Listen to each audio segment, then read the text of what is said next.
এখানে আমরা দেখেছি যে বাংলাদেশের দু পরিবারের যে রাজনীতি দীর্ঘ 54 বছর ধরে চলে আসছে, শেখ পরিবার কিংবা জিয়া পরিবার।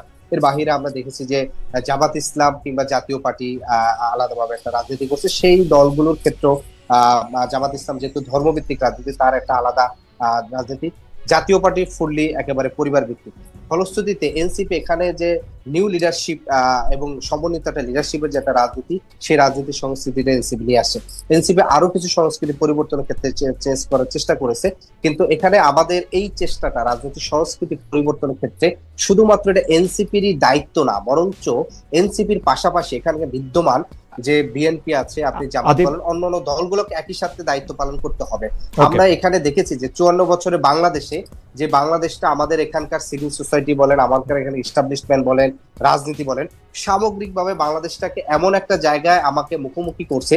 আমি যেখানে একটা নতুন রাজনীতি করতে চাচ্ছি, আমি এখানকার বাংলাদেশে একটা নিউ পলিটিক্যাল ইকোনমি আমাকে খুঁজতে হলে আমাকে নতুন করে চিন্তা করতেছে আমি যদি একটু মাঝখান থেকে কথা বলি যে আপনি রাজনৈতিক সংস্কৃতির পরিবর্তন চেয়েছে এনসিপি, সে কথা বলেছেন, সংবিধানের পরিবর্তন চেয়েছে, সে সবই ভালো ভালো কথা, কিন্তু রাজনৈতিক সংস্কৃতির পরিবর্তনটা প্র্যাকটিসের ক্ষেত্রে এনসিপি কতটা করলো সেটা যদি আমরা পিছন দিকে তাকাই, তাহলে আপনি এটার মধ্যে কি দেখেন? আসলে বিএনপি, আওয়ামী লীগ, জাতীয় পার্টি বা জামায়াতে ইসলামী থেকে এনসিপি কিভাবে দল পরিচালনা করছে, তাদের ব্যয় কোথায় নির্বাহ করছে, তারা বাড়ি ভাড়া কোত্থেকে নিচ্ছে, তারা চাঁদাটা কিভাবে নিচ্ছে, কত টাকা, এইটার কোনোটাই অনেকটাই পরিষ্কার করার কথা, কিন্তু তা কিন্তু আসলে পরিষ্কার করা হয় নাই। বারবার, যেমন ধরেন আমি যদি আপনাকে একটা প্রশ্ন করি, আমরা বাংলাদেশে কিন্তু কমিউনিস্ট পার্টি দেখেছি, যে কমিউনিস্ট পার্টিতে হোল টাইমার হিসেবে তারা টাকা বেতন নিতেন। আপনাদের দলের প্রধান কি আপনাদের দল থেকে বেতন নেন? আপনি কি আপনাদের দল থেকে বেতন নেন? এই প্রশ্নগুলি আসবে। মানে আমরা যদি রাজনৈতিক সংস্কৃতি পরিবর্তনের মধ্যে অর্থ সমাগম এবং অন্যান্য জায়গা থেকে এই কথাগুলি বলি, তাহলে কিন্তু অনেকগুলি জায়গায়, যেমন আরেকটা বলি, এটা আমি শেষ, যে আপনারা কিন্তু কারো কারো সমালোচনা করেন। ধরেন কোনো ব্যবসায়ীর সমালোচনা আপনি করবেন এবং কোন ব্যবসায়ীর সমালোচনা আপনি করবেন না, সেটাও কিন্তু আপনারা ঠিক করেন। কারণ আমরা তিনটা একই ধরনের পচা ব্যবসায়ীর ক্ষেত্রে দেখি যে একটাকে আপনারা সমালোচনা করছেন, একটাকে করছেন না। এইটারও তো নিশ্চয়ই কোনো কারণ নিচে থাকবে, যেটা রাজনৈতিক কারণ। না, এখানে প্রথমত বিষয় হচ্ছে, আমি আপনাকে বলি, সেটি হচ্ছে যে আপনি যেটি বলেছেন যে ব্যয়ভার বহনের, দেখেন আমি সেই জায়গাটি পাল্টা প্রশ্ন করেছি যে আমরা 54 বছরে বাংলাদেশে, আপনার যখন আবার এখানে বলে যে তরুণরা নতুন রাজনীতি করতেছে, তারা শিখতেছে, তারা শিখতেছে, আমরা যখন শিখার চেষ্টা করতেছি, আমরা দেখতেছি আমাদের সামনে কোনো ভালো উদাহরণ নাই। ফলশ্রুতিতে আমাদের যেটা হচ্ছে যে প্রতিনিয়ত আমাকে থিসিস, অ্যান্টিথিসিস এবং আমাকে মানে অন টেস্ট কন্টিনিউয়াসলি বিভিন্ন প্রসেস আমাকে চেষ্টা করতে হচ্ছে।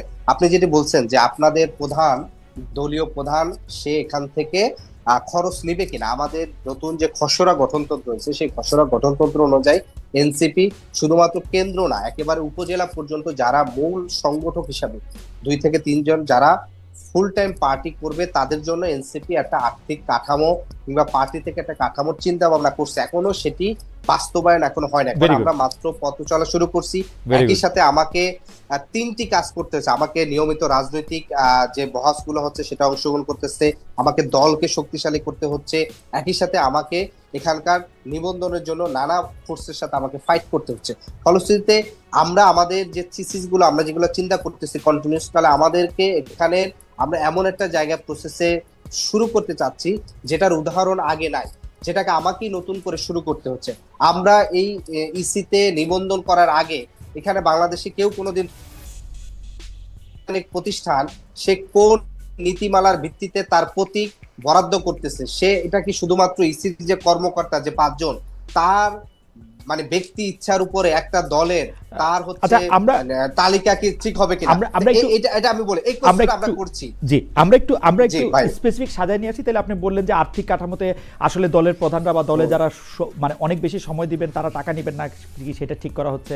আপনাকে এটাও ঠিক করবেন যে আপনারা কোন দল থেকে কত টাকা চাঁদা নিচ্ছেন বা আর্থিক সহযোগিতা নিচ্ছেন, সেটা আপনারা প্রকাশ করবেন। একসময় এই প্রশ্ন করার পরে এটা বলা হয়েছিল যে তাহলে তো তাদের উপর আক্রমণ আসতে পারে, কিন্তু সারা পৃথিবীতে এটাই তো নতুন বন্দোবস্ত, যদিও উদাহরণ নাই। আমরা এই প্রশ্ন আসলে বিএনপিকেও করব। জনাব হুমায়ুন কাদের চৌধুরীর মতো যারা তরুণ নেতারা আছেন, তারা কিন্তু এই প্রশ্ন অলরেডি অনেকভাবে এই প্রশ্নের সম্মুখীন হয়েছেন।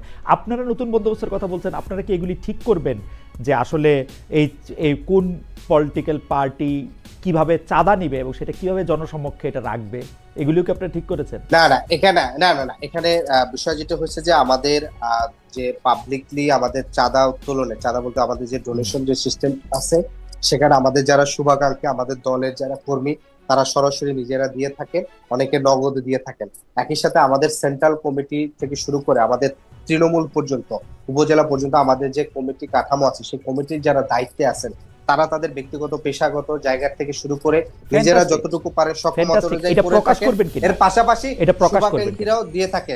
জি, এখানে প্রকাশের আমরা কিভাবে প্রকাশটা করব সেটার আমি তো যেটা বললাম আপনাকে, যে আমরা কোন প্রক্রিয়া ইকোনমি, পলিটিক্যাল ইকোনমিটা আমরা কিভাবে এখানকার এস্টাবলিশ করবো, একটা নতুন উদাহরণ দিব, এটা নিয়ে আমরা কাজ করতেছি। আপনাদেরও যদি বেটার কোনো সলিউশন কিংবা সাজেশন কিংবা প্রস্তাবনা থাকে, সেটাও দ্বারা আমাদেরকে আমার কাছে তো কোনো বেটার সাজেশন না, আমার কাছে একটাই সাজেশন, যা কিছু সবকিছু স্বচ্ছ করা আর কি, আর কোনো কিছু না। যে আপনি যদি 5 টাকা কাউকে দেন, 10 টাকা কারো কাছ থেকে নেন, সেটা খালি প্রকাশ্যে থাকা। আরেকটা প্রশ্ন এই পর্যায়ে আপনার কাছে, শেষ প্রশ্ন, সেটা হচ্ছে যে আমরা এনসিপি রাজনীতিটা বুঝতে চাই বলে এটিও বুঝতে চাই আসলে এনসিপির রাজনীতিতে ধর্ম কিভাবে ব্যবহৃত হবে, শিক্ষা, নারী শিক্ষা, সেগুলি কিভাবে করা হবে, সেই ব্যাপারে কি আসলে একটা পরিষ্কার জায়গায় কি এনসিপি পৌঁছেছে?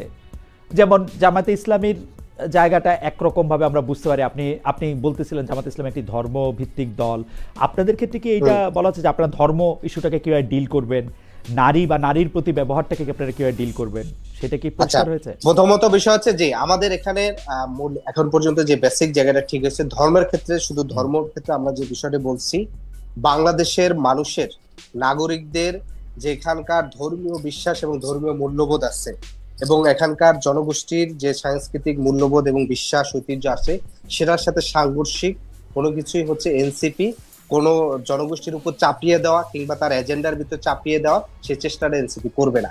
দ্বিতীয়ত বিষয় হচ্ছে যে আপনার নারীর ক্ষেত্রে যেটা হচ্ছে যে আপনি দেখেন যে এইবার ঐক্যমত কমিশনে একটি, আমাদের ক্ষেত্রে সম্বন্ধে এটা খুব এক্সেপশনাল হয়েছে, নারীর ক্ষেত্রে যে প্রস্তাবনাটা ঐক্যমত কমিশন দিছে, সেখানে একমাত্র আমরাই হচ্ছে একটা পজিটিভ নোট অফ ডিসেন্ট দিয়েছি। সেটি হচ্ছে যে আমরা কিন্তু বলেছিলাম যে 100 আসনে সরাসরি নারীরা নির্বাচনে অংশগ্রহণ করবে। তখন এটি যখন কোনো দলই রাজি হয় না, তখন আমরা বলছিল যে পার্সেন্টেজে আসছেন যে কত পার্সেন্ট মনোনয়ন দিবে। আমরা সেক্ষেত্রে বলেছিলাম যে ন্যূনতম 20% যেন দলগুলো তাদের মনোনয়নে সরাসরি যেন ন্যূনতম 20% দেয়।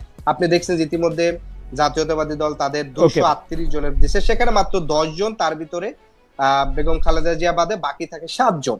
তো ফলে সেখানে আমরা বলেছিলাম যে ন্যূনতম 15 হলে মিনিমাম 50 জন হওয়ার কথা, কিন্তু আমরা যেটি দেখলাম সর্বশেষ ঐক্যমত কমিশন সেটা 5%। সেটা ঠিকই আছে, সেটা ঠিকই আছে আদিব, আপনি এটা ঠিকই ধরেছেন, কিন্তু আমরা আপনার কাছে আবার আসবো। কিন্তু আমরা যে আপনাদের রাজনৈতিক পরিষদ দেখি, আপনাদের যে 10 জন আসলে শীর্ষস্তরের নেতা দেখি, তার মধ্যে নারীর সংখ্যা তো 1 জন বা 2 জন, সেটিও নিশ্চয়ই আপনারা মনে রাখবেন। না, এখানে আমি বলি, একটু জাস্ট আমাকে 30 সেকেন্ড বলতে দিবেন। বাংলাদেশের ইতিহাসে যে কোনো রাজনৈতিক দলের বিগত সময় এবং গত 50 বছরে সর্বোচ্চ নীতি নির্ধারণী ফোরামের 30% সর্বোচ্চ এনসিপিতে আছে। সেটাতে আপনারা কি করেছেন? না আদিব, আমি বলি আপনারা খুবই স্মার্ট। তো আপনারা কি করেছেন? আপনারা প্রথম 10 জনের পরে আবার এটাকে 100 জনের মধ্যে দিয়ে আপনারা 30 জন আনতে পারবেন, কিন্তু প্রথম 10 জনে 3 জন। আমি তথ্যটা দিচ্ছি, আমি বলি আমাদের প্রথম 10 জনের 3 জনই নারী। আমাদের সিনিয়র যুগ্ম আহ্বায়ক আমাদের সামান্তা শারমিন আপু, তিনি রাজনৈতিক প্রোটোকলে আমার উপরে সিনিয়র, এবং আমাদের সিনিয়র যুগ্ম সদস্য এই 10 জনের মধ্যে 3 জন নারী। আপনি মনে করছেন যে এই 30%ই সর্বোচ্চ নীতি নির্ধারণ, সর্বোচ্চ নীতি নির্ধারণের 30% নারী, মানে এটা সিনিয়র যুগ্ম সদস্য সচিব, এবং এটা বাংলাদেশের কোন দলে নাই। আপনার জামাতের সর্বোচ্চ নীতি নির্ধারণী ফোরাম 19 জনের, সেখানে 1 জন নারী নাই। বিএনপির স্থায়ী কমিটি 16 জনের, সেখানে নারী 1 জন।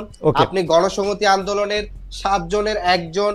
আমি গণ অধিকার পরিষদের আমার মনে হয় আপনার পয়েন্ট একদম এস্টাবলিশ। আমি মানলাম যে আপনাদের দলে নীতি নির্ধারণ পর্যায়ে সবচেয়ে বেশি নারী রয়েছেন। আপনাকে ধন্যবাদ। আমি একটু জনাব হুম্মাম কাদের চৌধুরী আপনার কাছে আসতে চাই। আমি 2টা প্রশ্ন একসঙ্গে করতে চাই জনাব চৌধুরী। আপনি জানেন যে চট্টগ্রাম 8 আসনে বিএনপির মনোনীত প্রার্থী জনাব এরশাদুল্লাহ নির্বাচনী গণসংযোগে গিয়ে গুলিবিদ্ধ হয়েছেন। আপনি কোনো ধরনের নিরাপত্তার হুমকি মানে বা অ্যালার্ম অনুভব করছেন কিনা, 1। আর 2 হচ্ছে উত্তরাধিকারের রাজনীতির প্রসঙ্গ বারবার ঘুরে ফিরে আসছে। আপনিও একটি ঐতিহ্যবাহী রাজনৈতিক পরিবারের উত্তরাধিকারেই রাজনীতিতে এসছেন। এই ব্যাপারটাকে আপনি পজিটিভ মনে করেন, নেগেটিভ মনে করেন? আপনি কি মনে করেন যে ধরেন একজন একজন হুম্মাম কাদের চৌধুরীর আসলে অনেক লেটারাল এন্ট্রি হয়, যে মানে উনি অটোমেটিক, যেমন আমি যদি আজকে আপনার দলটি করতাম, আমার আজকে আপনার অবস্থানে আসতে আসলে জীবনেও আসতাম কিনা আমি জানি না। মানে ব্যাপারটা হচ্ছে এইটা কি আসলে ফেয়ার হইতেছে কিনা অন্য সবার জন্য। বাট চৌধুরী পরিবারের যে কেউ যে কোনো সময় রাজনীতিতে আসবেন, আপনারা খুব একটা লেটারাল এন্ট্রি হবে, এইটা একটা খুব ভালো কথা কিনা, এইটা খুব ভালো কথা কিনা। বাংলাদেশের রাজনীতিতে শেখ পরিবার বা জিয়া পরিবারের একটা স্টেক থেকেই যাবে সবসময়। আপনি যদি একটু বলতেন প্রথমে নিরাপত্তার কথা যদি একটু বলে, তারপরে যদি উত্তর থেকে রাজনীতিটা বলতেন। প্রথমে নিরাপত্তা নিয়ে তো আমরা 5ই অগস্টের পর থেকেই আমরা সকলেই একটু টেন্স তো ছিলামই, কারণ আপনি জানেন যে হয়তো আওয়ামী লীগের সিনিয়র লিডারশিপ পালিয়ে গেছে, বাট এখনো কিন্তু আওয়ামী লীগের যারা গ্রাউন্ড ওয়ার্কার্স বলেন অথবা তাদের ক্যাডার ভিত্তিক যারা আছে, তারা কিন্তু এখনো আইদার অন্য কোনো দলের শেল্টারে লুকিয়ে আছে, অথবা আমরা যেটা এখন, আপনি ঢাকায় ছিলেন, আপনি জানেন যে প্রতিটা পাড়ায় কিন্তু বলা হয় যে চিটাগং এর আওয়ামী লীগ ঢাকায় লুকিয়ে আছে, ঢাকার আওয়ামী লীগ কুমিল্লায়, কুমিল্লার আওয়ামী লীগ ফেনীতে, এভাবে করে তারা কিন্তু এখনো যেটা আমরা বুঝতে পারি যে আন্ডার কভার তারা এখনো বাংলাদেশেই আছে। তো অবভিয়াসলি আপনার হয়তো মনে আছে যে 5ই অগস্টের পর একটা অভিযান চালানো হয়েছিল, যেখানে আওয়ামী লীগের যারা বৈধ অস্ত্রধারী আছে তাদেরকেও বলা হয়েছিল যে তারা যেন এসে থানার মধ্যে এগুলো জমা দিয়ে দেয়। কতগুলি অস্ত্র জমা হয়েছে এটা আপনার ভালো করে জানা আছে। এই অস্ত্রগুলি এখনো কিন্তু সার্কুলেশনের মধ্যেই আছে। আমি জানি না, এখনো তদন্ত চলছে এরশাদুল্লাহ সাহেবের উপরে যারা হামলা করেছে তারা কারা ছিল, তারা আওয়ামী লীগের ছিল নাকি অন্য কোনো দলের ছিল, আমরা এখনো বলতে পারছি না। কিন্তু আমার যেটা অ্যাসাম্পশন ওটা হচ্ছে গিয়ে যে অস্ত্র ব্যবহার করা হয়েছে, আই এম শিওর এটা কিন্তু একটা লাইসেন্স অস্ত্র নিশ্চয়ই ছিল, কারণ আওয়ামী লীগ সরকারের সময় তারা ঘন ঘন এভাবে করে অস্ত্র লাইসেন্স দিয়ে বেড়াচ্ছিল। তো ওই জন্য বলবো যে আমাদের ডেফিনেটলি কিছুটা তো টেনশন হয় যখন আমরা কোনো ধরনের বড় ধরনের প্রোগ্রাম করি বা কিছু করি। আপনি জানেন যে দলটা যেহেতু বড়, আমার এলাকার মধ্যে অনেক ব্যক্তি আছে যাদেরকে হয়তো আমি নামে চিনি না বা চেহারায় চিনি না, তারা আগে অন্য কোনো দলের ছিল না কিনা তাও আমি বলতে পারবো না। এখন অনেকেই চলে এসেছে, নমিনেশন যেহেতু হয়ে গেছে অনেকেই চলে এসেছে, তো এখন আমার মধ্যে তো একটা সবসময় টেনশন থাকেই যে অচেনা চেহারা অনেক বেড়ে গিয়েছে, তো এরা কারা। তো এই জিনিসটা নিয়ে আমি বলবো যে বাংলাদেশের প্রতিটা আসনের মধ্যেই, প্রতিটা রাজনৈতিক ব্যক্তির মধ্যেই এই একটু কেয়ারফুল হওয়া দরকার আছে। আর এই জিনিসটা আমি খালি আমার দলের ব্যাপারে বলবো না, এটা বাকি সব দলকেও আমি সতর্ক করে রাখবো। সেকেন্ডলি, আপনি যেই প্রশ্নটা করলেন আমার এন্ট্রি ইনটু পলিটিক্স, হ্যাঁ, আমার বাবার হাত ধরে আমি রাজনীতিতে এসেছি। আব্বা জীবিত ছিল যখন আমি আস্তে আস্তে করে আব্বার পিছন পিছন হাঁটতাম। পরবর্তীতে আমাকে যখন দলের একটা পোস্টে আনা হলো, ওটা কিন্তু আমি জানি না খালেদ ভাই আপনি জানেন না কিনা, বাট তারেক রহমান সাহেব আমাকে নির্বাহী কমিটির সদস্য বানিয়েছিল আমার গুম হওয়ার 2 দিন পরে। ওনার ধারণাটা ছিল যে আমার প্রোফাইল যদি ইনক্রিজ করা হয় তাহলে হয়তো আমি জানে বেঁচে যাব, গুম তো হয়ে গিয়েছিলাম, হয়তো আমাকে মেরে ফেলবে না। ওভাবে করে ওই বিবেচনা করেই কিন্তু আমাকে একটা দলের পোস্টে আনা হয়। পরবর্তীতে আমি ফিরে যখন আসি তখন আবারও তারেক রহমান সাহেবের নির্দেশেই লো প্রোফাইল ছিলাম, কিন্তু রাজনীতিতে ইনভলভ ছিলাম।